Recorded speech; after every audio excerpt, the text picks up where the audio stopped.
So when I was in Paris with my son a couple of years ago, a couple of summers ago, we went to visit the Necropolis at the underground part of the city near the, I don't know, somewhere in the center of Paris.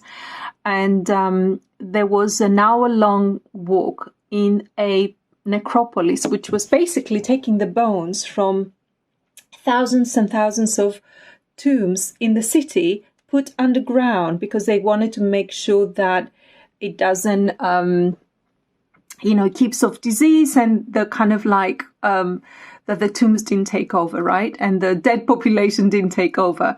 So they created this necropolis, and my son and I walked for a whole hour contemplating this whole thing that we were experiencing and seeing in dead silence, in the dark, in tunnels, with incredible bones, So in there, they made an experiment where they've put a pond of fish and a pond that was made out of human bone, because they started getting very creative after a while in that necropolis, right? They said, okay, let's make a statue.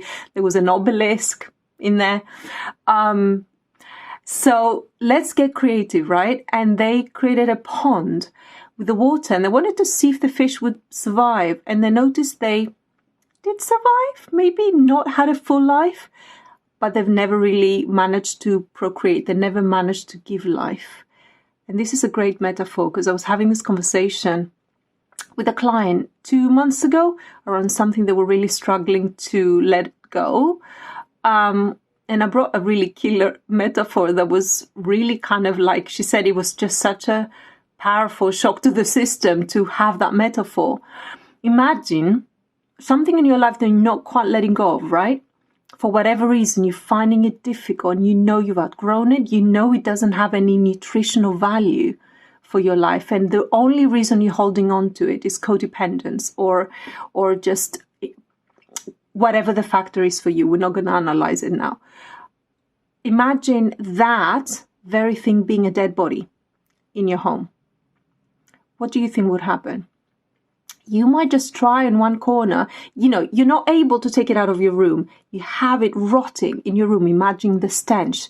Imagine the filthy conditions. Imagine what would happen in that room. It would take over the conditions of death, would take over the conditions of life. So you could be on the other side of the room trying to create an oasis, put all kinds of plants and water them and like make it look beautiful. But at the end of the day, that stench would take over. And just like the Parisian Necropolis, the fish, whatever you create, the fish, they won't be able to procreate. It won't be able to bear fruit. So I want you to think about that metaphor about something in your life you're struggling with at the moment, releasing, if the eclipse hasn't already done it for you. And just to really, if you find resistance with whatever the eclipse has been bringing up for you, let that try and release that resistance. Let the eclipse what it needs to eclipse out of your life right now, because the new needs fresh, it needs fertile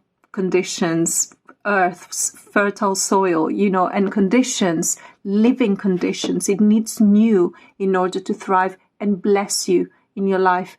So I want you to really kind of make a strong statement to yourself by thinking about this very thing as a dead body in your room, or the place where you spend most of your time, where maybe your children experience themselves, where they live, where they, where you get your nourishment from. Imagine living with that dead body day in and day out.